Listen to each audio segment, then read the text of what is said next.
अरे ये तो मनसा का भांजा लगता है। हाँ मुखी बापा, आओ आओ। आइए आइए आइए। कैसे है सब? बस मजे में। मजे में। हे भांजे, ऐसे दोपहर कहाँ चले? अपने खेत पर जा रहा हूँ मुखी बाबा। जेत पर तो 20 कोसी दूर है। अरे कचरा, तूने तो कचरा किया कचरा। अरे तू कान से तो बहरा है, मन से भी गहरा। ये हमारा भांजा है न, जेत पर नहीं खेत पर जाता है, खेत पर। पर भांजे, अब तुझे खेत पर क्या काम है? जब से तेरे मामा ने खाट पकड़ी है तब से खेती और बाड़ी बिन जूते पड़े हैं। अरे भांजा, तेरे मामा बीमार थे, अब वो अपाहिज भी हो गए हैं।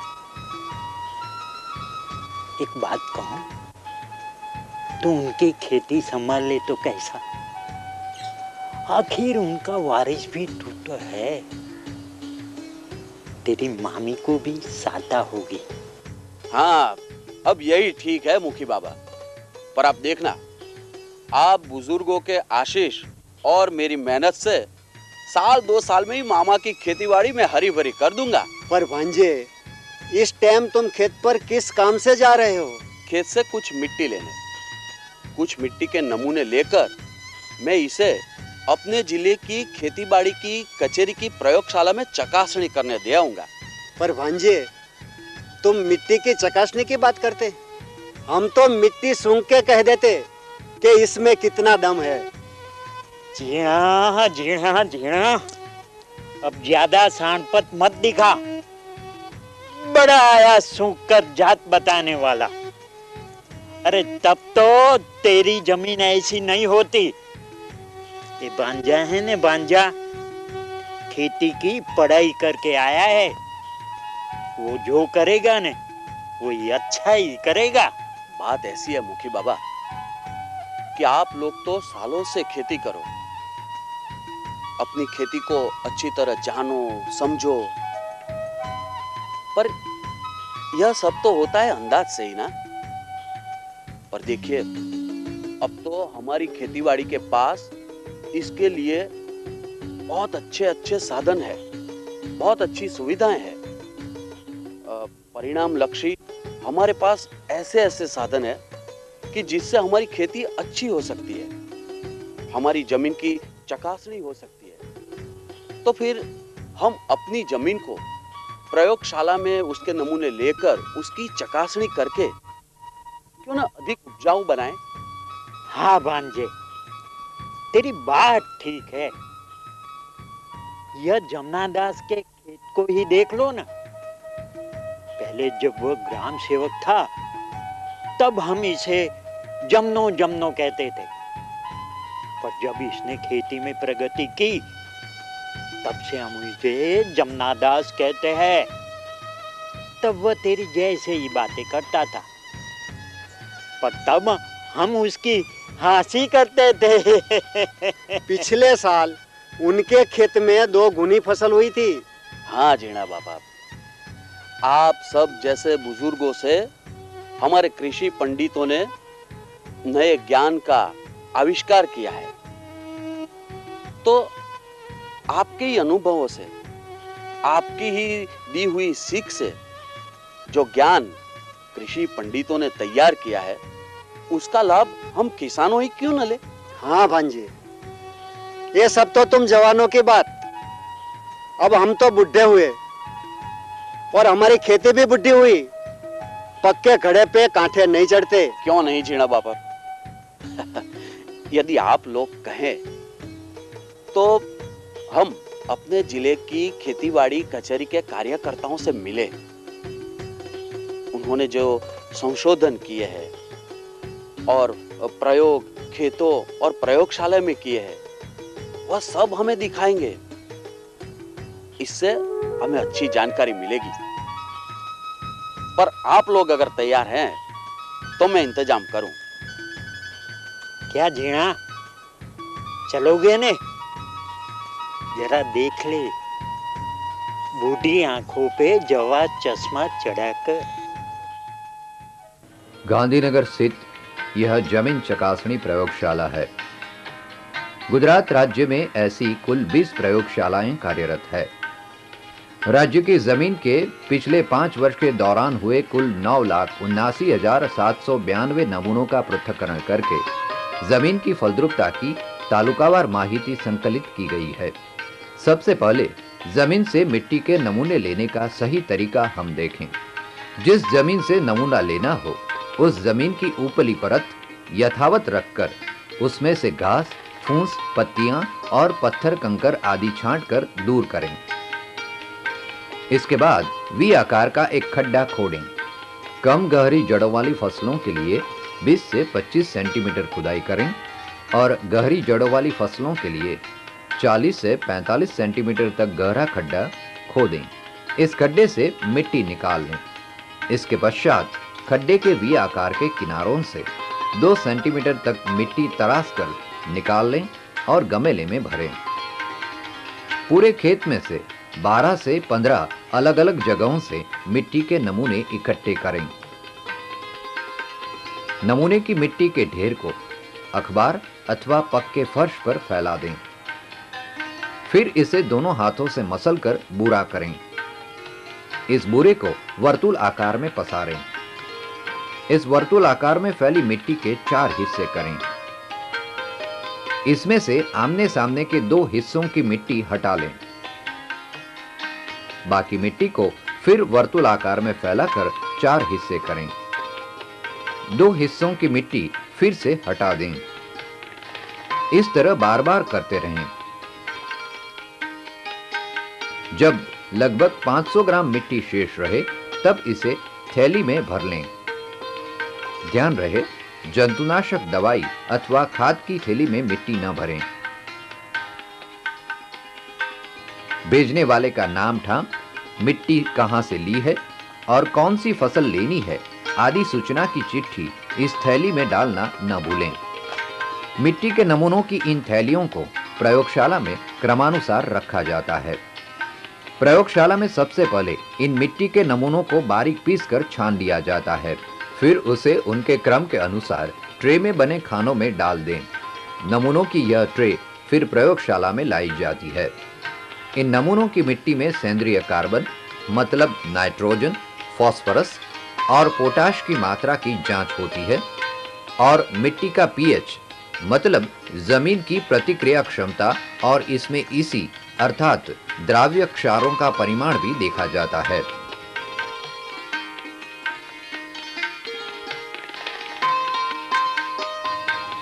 इसलिए निर्धारित मात्रा में लिए गए नमूनों पर प्रयोगशाला में अलग अलग साधनों से विविध रासायनिक प्रक्रियाओं द्वारा विस्तृत जांच होती है।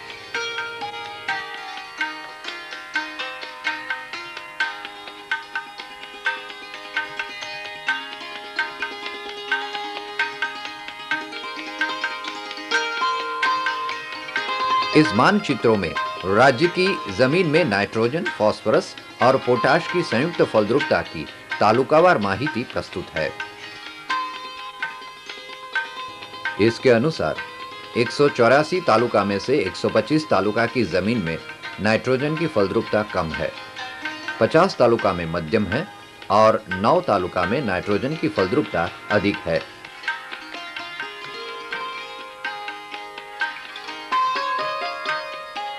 फास्फोरस की फलद्रुपता 96 तालुका में कम है और 88 तालुका में मध्यम है और एक भी तालुका की जमीन में फास्फोरस की अधिक फलद्रुपता नहीं है।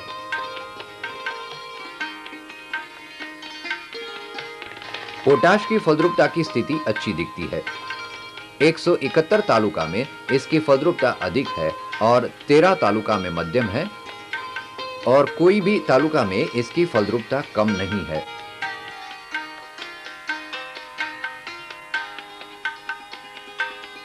तदुपरांत नमूने की मिट्टी का पीएच और ईसी का परिमाण भी जांचा जाता है।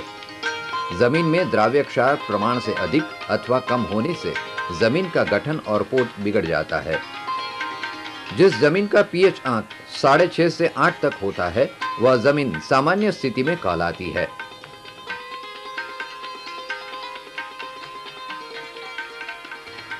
परंतु 6.5 से कम पीएच वाली जमीन अम्लीय अर्थात एसिडिक मानी जाती है।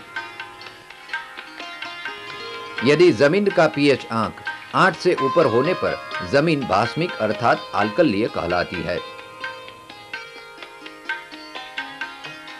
जिस जमीन के कुल द्रव्यक्षार अर्थात ईसी का प्रमाण 1 मिलीमॉस पर सेंटीमीटर नीचे हो, वैसी जमीन फसल के लिए अनुकूल है और वह सामान्य कहलाती है।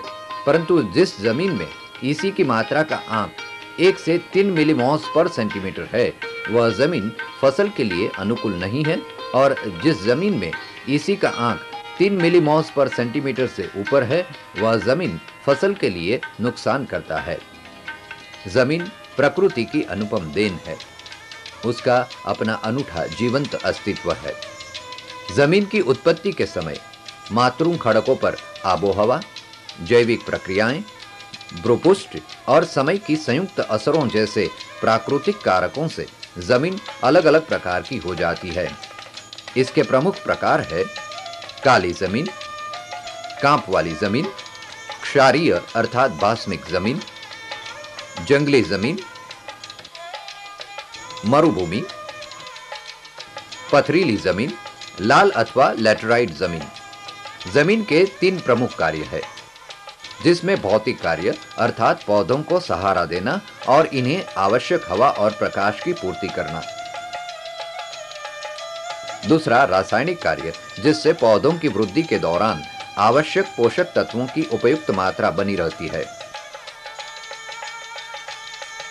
तीसरा जैविक कार्य है, जिससे जमीन की जैविक प्रक्रिया सूक्ष्म जीवाणुओं के द्वारा जीवंत रहती है।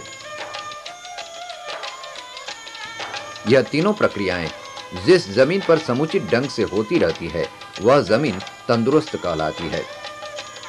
जमीन की फलद्रुपता का आधार जमीन पर फलते पौधों की उनकी वृद्धि के समय समुचित विकास के लिए आवश्यक पोषक तत्वों की लगातार पूर्ति करते रहने की जमीन की क्षमता पर उस जमीन की फलद्रुपता का आधार है। अलग अलग जमीन की फलद्रुपता अलग अलग होती है। धनजी और मकनजी चचेरे भाई है, दोनों के खेत पास पास में है। मकनजी की फसल हर साल कम होती जा रही है और यह उसकी चिंता का विषय है। लेकिन आज मकनजी ने उसकी जड़ तक जाने की ठान ली है। मकनजी आज धनजी को मिलने और उससे पता करने जा रहा है कि उसकी फसल इतनी ज्यादा कैसे है।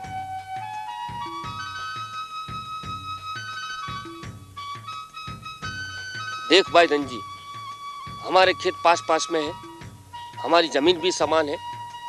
तू जो खेत में बीज बोता है, वैसा ही बीज मैं बोता हूँ। देख, तेरे से ज्यादा मैं पानी देता हूँ, तेरे से ज्यादा खाद का इस्तेमाल करता हूँ और तेरे से ज्यादा दवाइयाँ भी देता हूँ। फिर भी तेरी जमीन में ज्यादा उपज और मेरी जमीन में कम, ऐसा क्यों? देख भाई मकन जी, तेरी जमीन बीमार हो गई है क्योंकि तू पानी, खाद, दवाइयों का जरूरत से ज्यादा इस्तेमाल करता है। तू अपनी जमीन की तंदुरुस्ती का ख्याल भी नहीं रखता है और कभी अपनी जमीन की जांच भी नहीं करवाता है, और इसीलिए मेरी फसल से तेरी फसल कम होती है और मेरी फसल ज्यादा, मेरी उपज ज्यादा होती है।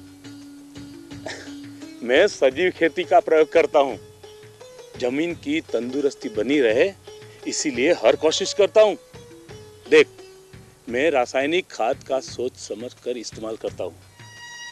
हर मौसम में अच्छी तरह सड़ा हुआ गोबर या कंपोस्ट खाद का इस्तेमाल करता हूँ, जिसमें गोबर और पौधों की सड़ी हुई जड़ें और डालियां इस्तेमाल करता हूँ।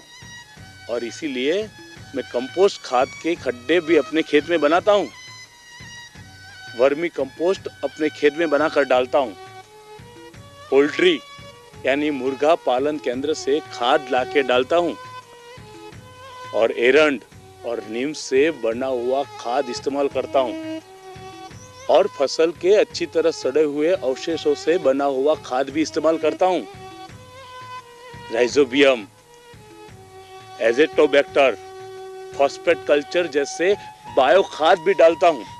हरा खाद हर साल करता हूँ और पानी का इस्तेमाल भी जरूरत से ज्यादा नहीं करता तेरी तरह, कीड़े के नियंत्रण के लिए ज्यादा कीटनाशी दवाई का इस्तेमाल नहीं करता हूँ, किंतु इसकी जगह एकीकृत कीड़ा नियंत्रण व्यवस्था अपनाता हूँ और ज्यादातर नीम जैसी वनस्पति में से बनाई हुई दवाइयों का छिड़काव करता हूँ, और तभी मेरी जमीन तेरी जमीन से ज्यादा तंदुरुस्त है और मैं तेरे से ज्यादा उपज पाता हूँ, ज्यादा फसल पाता हूँ। जमीन को तंदुरुस्त रखने के कुछ खास उपायों को ध्यान में रखने की खास आवश्यकता है।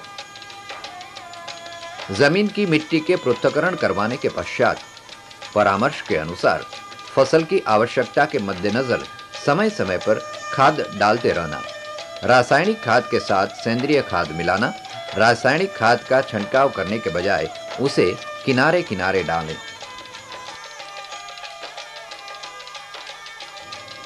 पियत पानी का पृथक्करण कराने के बाद वह पियत के योग्य होने पर ही उसका उपयोग करें। फसल की आवश्यकता के अनुसार योग्य समय पर उपयुक्त मात्रा में उचित ढंग से पानी दें। इससे जमीन में अम्ल की मात्रा ठीक रहेगी और पानी का उचित उपयोग होगा। पियत के लिए फसल की डालियों का उपयोग करें।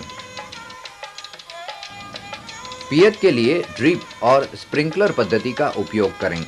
सेंद्रीय और जैविक खाद जैसे कि गोबर खाद, गड़त खाद, खड़ी फसल के अवशेष, हरा खाद तथा केंचुए द्वारा बनाया हुआ वर्मी कंपोस्ट आदि का उपयोग करने से जमीन की गुणवत्ता बढ़ती है और बनी रहती है।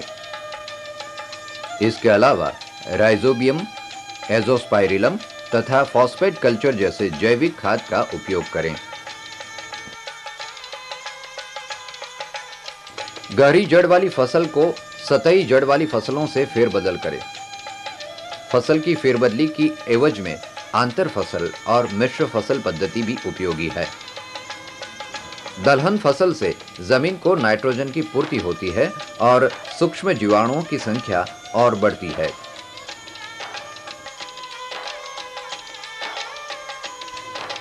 फसल की प्राथमिक अवस्था के 30-35 दिन तक निंदामण न करें, जिससे फसल को जमीन के पोषक तत्व बराबर मिलते रहें।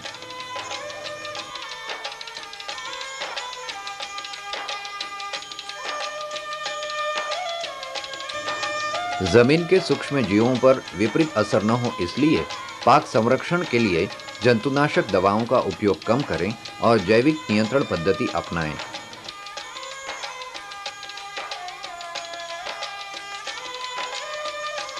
जमीन की उपज क्षमता बनाए रखने के लिए एकाध मौसम जमीन को पड़तर रखें, उसे आराम दें। खेत की गहरी खुदाई करें और कायमी खरपतवार को दूर रखें। नहर वाले विस्तार के खेत में नितार नालियां बनवा लें। क्षारीय जमीन होने से जमीन चकासनी प्रयोगशाला के परामर्श से जिप्सम अर्थात चिरोड़ी का उपयोग करें और ऐसी क्षारीय जमीन में नितार नाली बनवा लें। किसान भाइयों को चाहिए कि यह अपनी खेती की जमीन से मिट्टी की धुलाई की रोकथाम हेतु कुछ खास बातों को ध्यान में रखें। ढलान वाले खेतों में ढलान की विरुद्ध दिशा में बंद बनाने से उपजाऊ मिट्टी धुल नहीं जाएगी।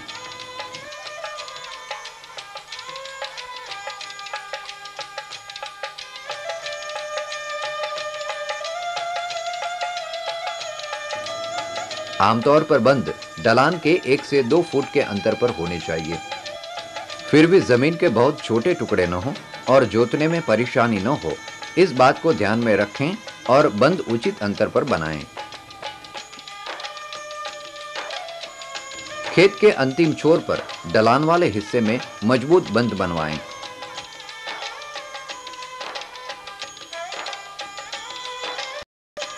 बंद की नींव 1.5 से 3 फुट तक की और ऊंचाई 2 से 3 फुट रखें। अधिक वर्षा के कारण जमा फालतू पानी की निकास के लिए पक्का ऑगन बनवाएं ताकि जमीन की धुलाई की रोकथाम हो सके। बंद की दीवार की चुनाई में भुरभुरी मिट्टी का उपयोग करें। बंद की मजबूती के लिए इसकी दीवार के ऊपर चीनी, घास, खड़, गामण, जिंजवा, अंजन, खस आदि उगाने से बांध की मजबूती बढ़ती है। रेतीली जमीन में बंद के ऊपर शरू जैसे वृक्षों का वावेतर करें। बंद की चुनाई में मजबूती के लिए बालू मिश्रित मिट्टी अच्छी रहती है। काली और चिकनी मिट्टी इसके लिए अनुकूल नहीं है। समुच्च रेखा पर बांध बनाना। समुच्च रेखा अर्थात कोई एक मुकर्रर स्तर की सपाटी की समांतर जमीन पर बराबर की ऊंचाई वाले बिंदुओं को जोड़ने वाली रेखाओं को समुच्च रेखा कहते हैं।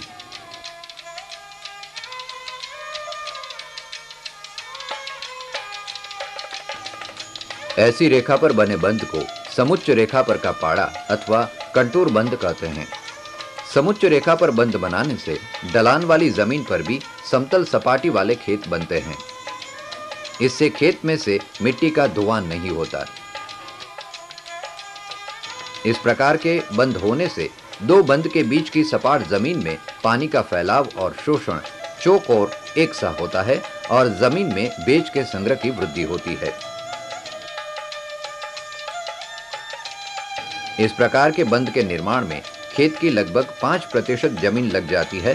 फिर भी उपजाऊ मिट्टी का संरक्षण होने से और जमीन की वर्षा के पानी की संग्रह क्षमता बढ़ने से जमीन का यह उपयोग अधिक लाभदायी रहता है।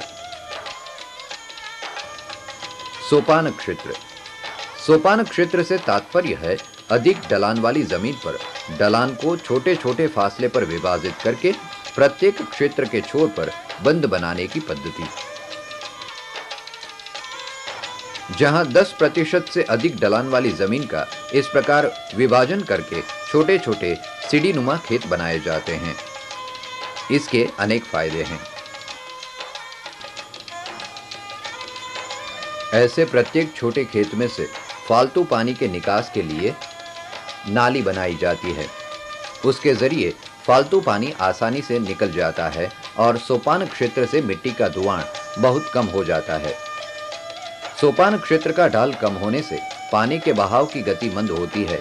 इससे जमीन की ऊपरी सतह का धुआं रुक जाता है। किसान भाइयों, जमीन का धुआं रोकने हेतु योग्य कृषि पद्धति अपनाना आवश्यक है।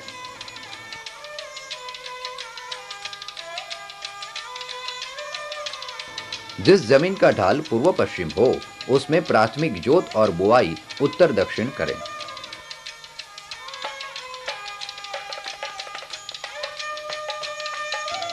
इस प्रकार करने से जमीन की ढलान से पानी का बहाव खेत और फसल के आड़े चास से मंद हो जाएगा और पानी अधिक मात्रा में जमीन में गहरा उतरेगा और संग्रहित रहेगा।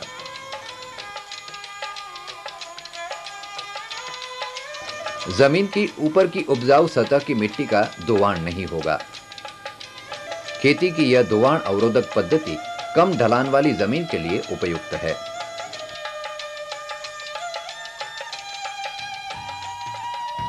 जमीन स्वास्थ्य सुरक्षा के प्रेरक इस प्रकार है। जमीन की मूलभूत संरचना, जिस क्षेत्र का वातावरण, बारिश और नमी, भूमि की भौतिक संरचना, जमीन में पानी का स्तर, भूगर्भ जल की गुणवत्ता, जमीन में सेंद्रीय कार्बन का प्रमाण, जमीन में रहे सूक्ष्म जीव और उसकी प्रक्रियाएं, जमीन से ली जाती फसलें, जमीन में इस्तेमाल किए जाने वाले रासायनिक खाद और कीटनाशक दवाएं, जमीन की नितार शक्ति।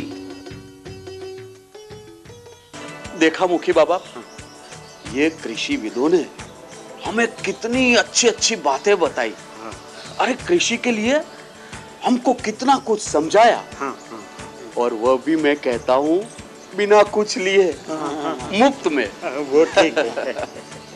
बाबा, हम हर रोज अखबार पढ़ते हैं। इससे हमें जानकारी मिलती है कि हमारे देश में जो जनसंख्या है वह दिन ब दिन बढ़ती जा रही है और कृषि लायक जो जमीन है वह कम होती जा रही है।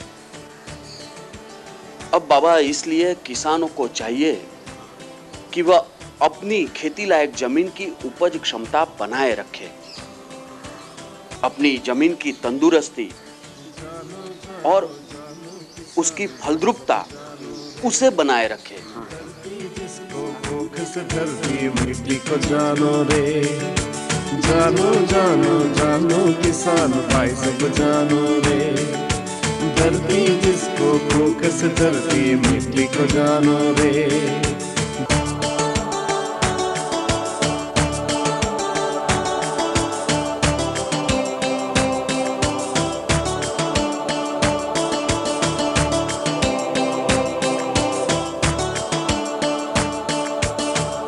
काप वालिया पथरीली कहीं वो भूरिया काली रे।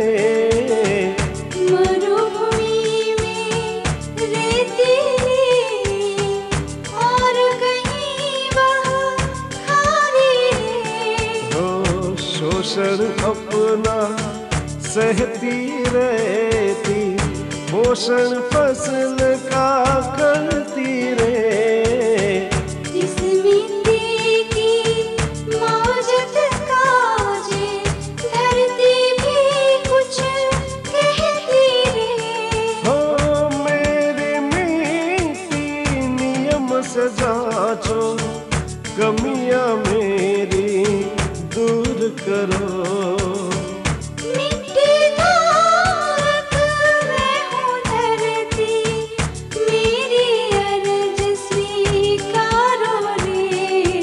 जानो जानो जानो किसान भाई सब जानो रे। धरती जिसको भूख से धरती मिट्टी को जानो रे। जानो जानो जानो किसान भाई सब जानो रे। धरती जिसको भूख से धरती मिट्टी को जानो रे।